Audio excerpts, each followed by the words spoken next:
Yo, Nakama around the world, welcome back to Conqueror's Haki Corner. It's your boy Vim, Yo, your boy Serge, hi. and myself Rock. We're here once again to bring you another chapter review slash discussion of One Piece chapter 991, Let Us Die. Now, Woo! before we get into that, don't forget to smash that subscribe button. Don't forget to hit the like. And we'd like to give a massive shout out and thank you to everyone that's been supporting us so far. Always appreciated. But let's get involved with this, guys. Let's talk about this front cover. I mean, I think it's time to move on. The guy's got his daughters. Like, it's a whole ugly reunion. Although, I correct myself when I say they do kind of look cute when he's hugging them. Like, there is an element of cuteness. Like, I like it. So I can't, it's time to move on from this. Or at least give us, like where they're going. Like, make it something interesting. I find it cute though. You see, Capone there looked happy, and if you look down to his left, he's very much like little Pez standing and like cheering. He looks like he wants to be picked up. He's like, Granddad, like take me too, man. Like, yeah. Look at the size though. It'd be like picking up like a, I don't know, like a jelly bean or something. Crazy, man. Yeah. It'd be interesting to see if we get a backstory on that though. Finally find out who this king is. Yeah, man. But yeah, now I want to see them move on to a new cover story and a bit more action, like serious. Like link it up. You know what'll be a cool cover story? Because we don't really discuss cover stories that much, yeah. If he kind of used the cover story to kind of show what's going on, for example, with the revolutionaries, or something we're not usually seeing, but not too much. I know he don't like to uncover much, but just give us teasers, like get us talking, like something like that. All right, man. So we come back and we see the rampage from last week. If you don't remember what happened last week, Luffy and Drake both took out a number each. I think Luffy took out the number 5, Drake took out the number 10. It was impeccable. So you can see what's going on, and everyone's kind of confused as to like, why is Drake taking out one of the numbers? You can see Ulti and Page One are looking like, why are you doing that? And then we get a lovely little flashback. You see that, guys? Flashback. You know it's quite good with Star Wars, right? Genuinely, he's convinced. He's trying to convince X Drake that, yeah, Luffy. You know what? He's one of those characters where you attract to, and he has a power, and he's such a kind person.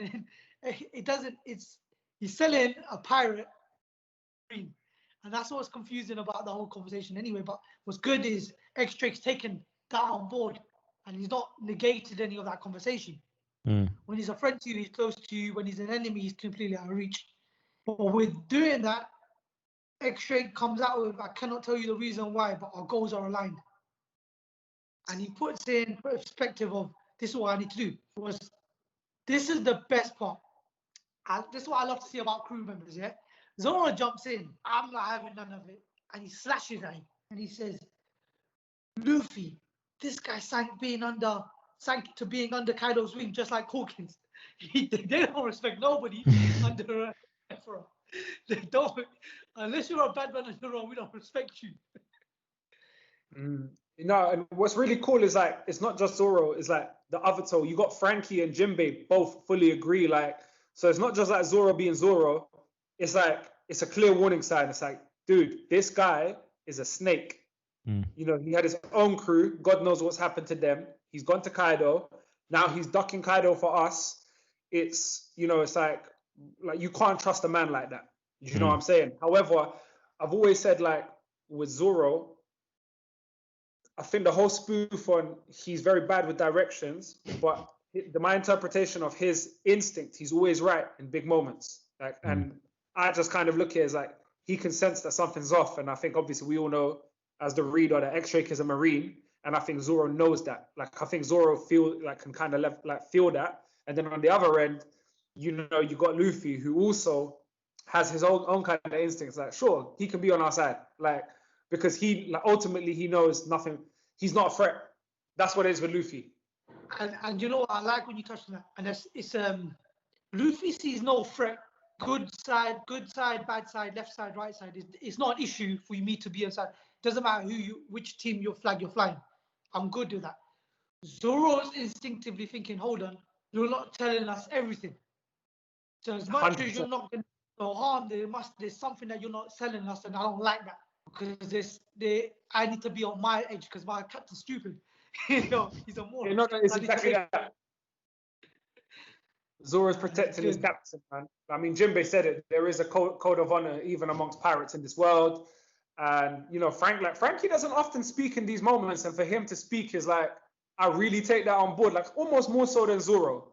Because from Zoro, I expect this. But Franky's saying his piece, man. And if you look quite closely, like the art, he's got like a vein popping out on his face. So you can tell he's kind of serious when he's saying it. So it's no joke. And then, like, I love the way they're like, no, he can't. Shut up, Captain, you moron. Like, only Zoro can talk like that, man. Like, but it's crazy. Do you reckon there's a bit of foreshadowing in there? And I know it's deep to Sanji, but saying this might be the free commander position. I think I've come around to think that Oda's kind of misleading us there to kind of make people think. I think by the end of Wano, the monster trio will still be the monster trio. Oh, yeah. And like I do, but however, like that's not like a shot at Jimbe. I think Jimbe's right with them. Like I don't see him as beneath the monster trio, but Jimbe's just his own thing. Like Jimbe's the elder big brother to all of them. That's how I would like to see it come out. It's like you don't have to play with the monster trio. However, what I'm liking about this, I take more the whole kind of Franky thing, because I've always found Franky to be a very strong character, and I think in recent arcs he hasn't always had the opportunity to fight the strongest guys, because obviously that's reserved for Luffy, Zoro, and Sanji. And I think obviously Wano is a perfect time where we might see him go against someone strong and maybe further develop his abilities. So one thing that if we think about how to develop Franky, obviously he's a master of technology, he has great creations. How better to like strengthen your technology than with armament Haki? Now, to my understanding, he doesn't already use it. However, this would be a cool arc for him to kind of grow as a character. And not just him, I think all of the Straw Hats are going to grow in Wano, like substantially, exponentially. Like it has to go down. But this to me is more like, okay, Oda's kind of giving them the platform to kind of step up and say something, and I appreciate that. I think I'm going to echo on those thoughts about Jimbe, Sanji, and Zoro. I think what we'll find, Jimbe's strong. There's no negating that, right? What we've got at the moment, we've got Nami and Usopp sort of doing a joint fight, right? I think Jimbe and Rob together to do a couple of joint fights. Sanji will go off on his own, and Zoro will go off on his own to do. And like you said, we'll see a lot more of Sanji come out of either use his technology or say, I'm better than this technology and prove it. One way or another. So that'll be good. It also could, like, just to piggyback what you're saying there, I think, because there's so much to go through in Wano, it could be a thing. See, I'm going to reference something. Do you guys remember the Mortal Kombat movies? Yeah. I only remember one of them. There's the second one when they fight, when there's the end fights. What's the name of the black guy with the metal arms? Jax. So there's a moment where Jax is fighting I forgot his name, not Goro, Mitaro, yeah, and losing. And then he kind of remembers, like, you know what? Like Mitaro kind of breaks his arms or whatever, like takes them off. He just kind of takes them off. He's like, you know what? Nah. And he comes up and he fights barefisted. So I think there's enough battles to where Sanji can utilize the suit, right? And the suit can take some damage to where it's not usable, yeah? And then he's forced to level up. That would be a cool way to do it. Yeah. And then give the suit back to Franky, and Franky will improve upon it afterwards, man. Like, the suit can always... But, like, I expect to see both. Yeah. Right. That's a good shout.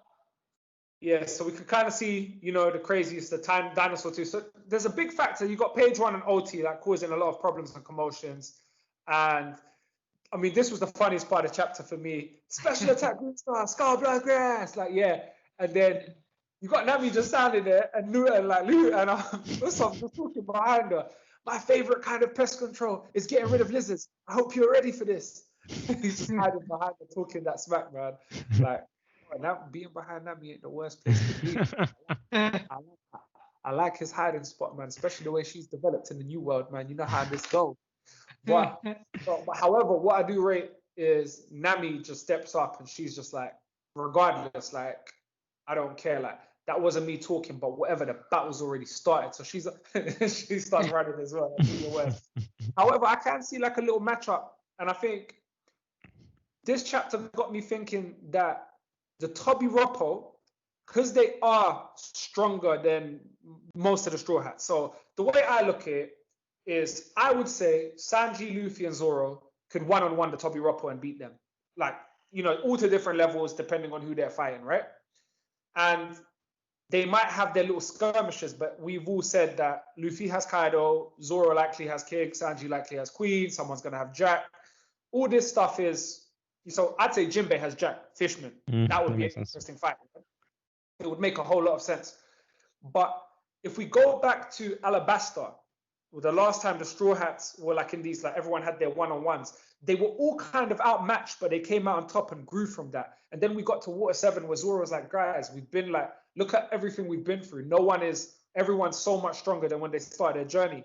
And I think this is kind of like foreshadowing to me that I think a lot of the Toby Roppo are going to be clashing with the rest of the crew.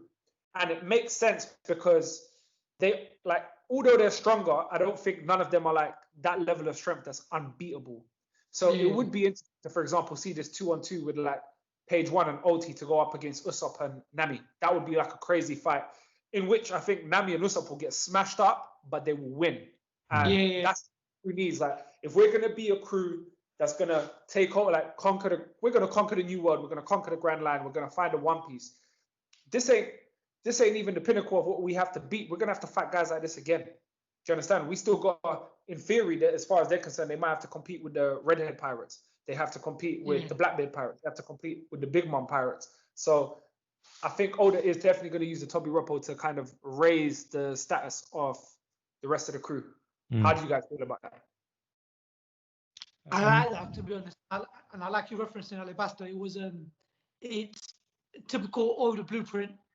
Fight 1, fight 2, winner, And to be honest, Zoro got smashed up to the last minute. Nami was beaten up to the last minute. Also, he was going through it. They all went through it to the very end, and they had to what's the word I'm looking for? Overachieve, was it? No. I would say they had to transcend their limits. They had to go above and beyond to push themselves to a certain limit. The only thing is, Sergio, if Sanji, Luffy, and Zoro have a fight like that early on, it's going to be very, very difficult when they continue to a bigger fight. So they need to be able to preserve their strength and allow the others to jump in. So as long as they're not, Well, like you said earlier, like a lot of these fights it's going to be team battles. Like, there's not directly a lot of one-on-ones going on there. And the reason why, what's very like interesting to kind of note is, for example, in the very next panel, you got Sanji, who loves to gouge them. He says, Usopp, I'm counting on you to keep Nami safe for me. So it's like, he's showing that level of trust. And we all know that Sanji's a specialist on observational Haki. It's like, he obviously sees something that he's capable of it, because he ain't letting Nami get hurt. So for him to it's like believing in your nakama. And also, let's not forget, we have the allies. So for example, you're gonna have Inuarashi, Nekomamushi, you have the Scabbards, you have the ninjas. You're gonna have somehow, whether the alliance comes in to help, there's gonna be a lot of help that could go down. So none of these, it's almost like, listen, Luffy beat Cracker, right? But he didn't beat him straight up one-on-one. He beat him with the help of Nami, there was all kinds of stuff going on. So, and I think with the amount of characters we have in Wano, I think there's going to be a lot of that. So we're going to see, when I say there's going to be skirmishes, is like, for now, en route to Kaido, I do see people jumping in, like, say, Luffy's way. Kind of when he was in Dressrosa running towards Dofi. Like, Pika came for him. Everyone came for him. But there's always someone that steps up to, like, nah, like, my fight, Luffy go. And it's kind of what's happening now. It's like, Luffy go, my fight. Luffy go, my fight. So, and I think eventually, by the time all that goal finishes out, we're going to get the matchups that we're supposed to have, kind of thing. Remember, we've got X-Drake on board now as well. Yeah, well, Hawkins might turn. You know, like, if the theory of the supernova taking down Kaido, Hawkins might turn. You know, it's like, remember kids, we still got kid. Who's kids fight? Like kids gonna be fighting Kaido with Luffy. Do you get what I'm saying? So there's a lot to go down. Like so this was cool, and I like the bit where Luffy like he kind of set. So I looked at that as he sensed that Apoo was gonna attack, and he's like, Sanji, cover your ears, like in advance. So that's that kind of future, like I can look 2-3 seconds in advance. He's done it, and he's like, so you've learned. But you know, and another thing, like Sanji would be a good fight for Apoo just purely because he don't use his hands, so he could hold his ears and kick the hell out of him. Like, I don't expect that to be Sanji's like last fight, and obviously we learn in this chapter that you know Apoo takes a bit of a smacking up, man. So they introduced another number, but that number gets easily distracted by the toy, Franky, soldier, and Jimbe. He's observant. So when Jimbe said, "Listen to me, Franky, right out of the dome," he sort of knew that that would take away that one particular part of the army. Not just that, but just before we move on, like we never had an update on Apoo's bounty. So he's got a bounty of 350 million. So he ain't no joke. Alright. And I love the way they put Animal Kingdom pirates informant. Like snitch, that's what they should have called him, a snitch. So yeah, as you were saying, so he's run straight out of the dome. Jimbe made like a great, decision telling him to go that way. We see Zoro still clashing with Drake, and Drake's trying to persuade him, like saying, your victory serves my purposes, etc. Yeah, but Zoro just read through him. He says, "Listen, you seem honest, so I believe." So he's saying, "I believe what you're saying. Like, you will fight on our side, but you're hiding where you stand." So this is what like kind of gave it away. He's like, he knows that you're with us now, but you're ultimately an enemy, and like you need to kind of think. So at least we know, because the Straw Hats in the past, it's not that they're not really so anti-marine. Like they're not really anti-anybody. They're like they're anti-oppression, and they're anti anyone that's in their way.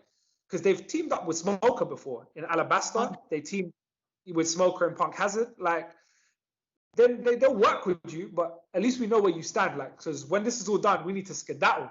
Like, I'm not gonna let you snake my captain in the back. My captain gonna go get that One Piece, right? So don't come here telling me you're gonna fight with us to fight Kaido and beat up Kaido, and then you're gonna do some nonsense. I see you. That's basically what he's saying, and I loved it, man. They both gave a good little smash. I don't know how obviously, I don't know if it's a sword, right? So I'd expect him to be cut if they caught him, but they took out Apoo, which was really, really cool. Apoo's like, yo, Drake, I heard about you. Now you're going to lead off that tiny little pirate crew. I've always hated that guy. I'm going to destroy him, but not for you. Seems like we have the same idea. Let's team up. So now Zoro was like, yeah, let's team up. Like, that's cool. So really, really, really cool. So big question in the community. What kind of bullets is Queen firing at everybody? Because you look at like Drake's reaction is like, unless these bullets. So Sea Prism Stone, maybe. What's those plague bullets that he was shooting in Udon? Maybe. Like, what else can it be? The poison ones. What, the ones they used on Zoe? No, the ones he used on the prison, and he said whoever touched it, as soon as someone coughs, it starts. Yeah, exactly what you said, the plague ones. Yeah, the plague ones. Well, I hope someone needs to destroy. If it is the plague bullets, that means Drake said he got hit, right? Did he? No, I think he dodged it. Okay. Nah, Drake didn't say he got hit. Okay. Well then, yeah, there's room for it to be the plague bullets, but then I think that would cause a bit too much of a problem if those were the plague bullets, because you wouldn't really be able to stop it, wouldn't you? No, but this is the thing, yeah? So this is what I'm saying, where I kind of see Oda layering so many people to shine in this arc. So it's like, them be the plague bullets. We've got Chopper, we've got Law. Like, we've got two of the best doctors in the world. Like, Law obviously has the ability to probably, I'm guessing his ability would allow him to cut out parts of you that are infected. Like, room and shambles, and he can replace stuff. And then obviously, the last, I think, didn't Chopper heal them in the prison? He did. He figured out the call it an anti-venom for argument's sake. Yeah. So, you know, there's all kinds of things going on, but it's all good. So we come to the end. Jack's lost a task. Jack's lost a task. He's tilted to the side. Now, I'm not going to knock Jack because he's still not in his hybrid form, so it means he's not in his strongest form. I wonder why he didn't get in his strongest form. I'm going to assume that he didn't have the time because of how these two are. I love what Kaido's doing. Kaido's just like, that's enough. And I think it's more into like knocking onto like the door of Kaido's character development. That sense of honor. He showed sense of honor. Now he's got loyalty to, you know, at least some of his crew. Like they're not all just pawns to him. So they look at Kaido. Jack is one of my hand-picked lead performers. I will not stand back and watch as one of my most valued men is killed. And I like the dialogue, man. And this was just levels, man. He's like, I have failed you, Master Kaido. He goes, no, this does not make you weak. They are just that strong. And then you see that panel of Inuarashi and Nekomamushi, bro. It's like, what did you expect was going to happen? Like, they fought very well with its hybrid form back in Zou. So if they've now got their kind of, I'm gonna reference Dragon Ball Z, they're like full moon Uzuru transformation, yeah, where they're like 10 times stronger or 100 times stronger. It's like, bruv, it was always gonna be a wrap against them two, like 2-on-1 against Jack. So, but going back to that previous panel, so I think, and what I would like to see, I don't know how you guys feel, how I would love to see like a flashback to see how kind of Kaido formed his key members of his crew. Where did he find them? How did he find them? How did they join? Because it would be good to explore the reasons for their loyalty and admiration for their captain. Like, because that's the kind of common theme. Like in the Big Mom Pirates, you have family. She's mom and she's strong. In Luffy and that is like he's an inspiration and they're all dream chasing, right? In the Whitebeard Pirates, he was their dad.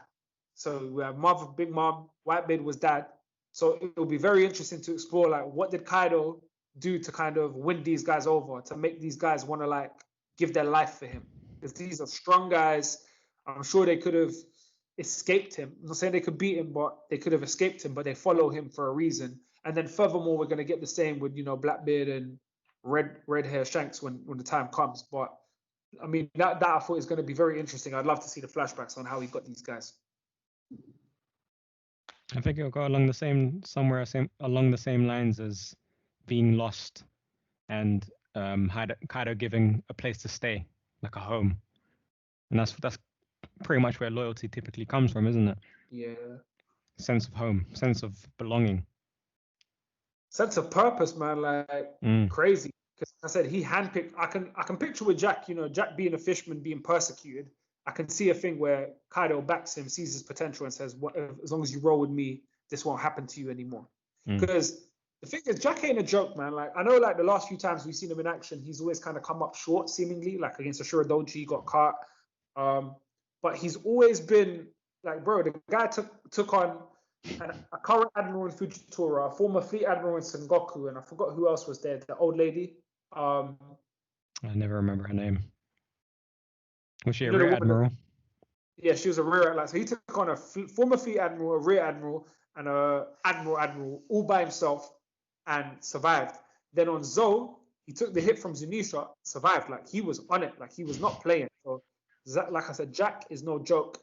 And we do get Kaido says to him, you know, right, their Sulong power has caused us grievous losses, which I expect because most of that is fodder. All the people that roll around Jack ain't that strong. But you did well to keep the Sulongs in check. So we can also see that Jack took out most of the Sulong minks, or that's my kind of interpretation of it. Yeah. He's like, have your wounds tended to, you've done enough. So, which brings us on. So this was a very interesting bit, guys. I want to see your take on it. So he goes to shoot them. We've got this lovely moment with like the Scabbards are like, you know, he's telling them that blast of fire breath, flame rend. And they're not going to run, obviously. It's like, run, don't make me laugh. We're tired of hiding. Just let us die as Lord Odin's samurai once we've taken your head, that is. So they're all, you know, they've got that conviction to take on Kaido. But we've got Kinemon leading the charge in like Foxfire style. So we're going to probably see him cut the blast. Now, this raises a lot of questions to me, man. It's like, Oda's been keeping a secret how strong. I mean, it makes sense for the story for them to be off a certain strength. But where was this in Dressrosa? Like, dude, were you holding out on us? You know, I'll give you the plot armor of like you were saving yourself for Kaido or whatever. But Dolphy smacked him up as far as I remember, like a little bit. I expect so. Dolphy's a strong dude, but like Kinemon stepping to Kaido, or as a unit, we could look at it that way. Think about this, right? I'll give you this. Kinemon is not cutting Kaido, he's cutting the fire. True. So his purpose to control the fire that Kaido breathes in and of itself is a triumph on that one particular form of fighting for Kaido. Now, his body, his maneuvering, they've all got to do their job. Yeah, I think it's more so convenience. And they kind of showed this earlier.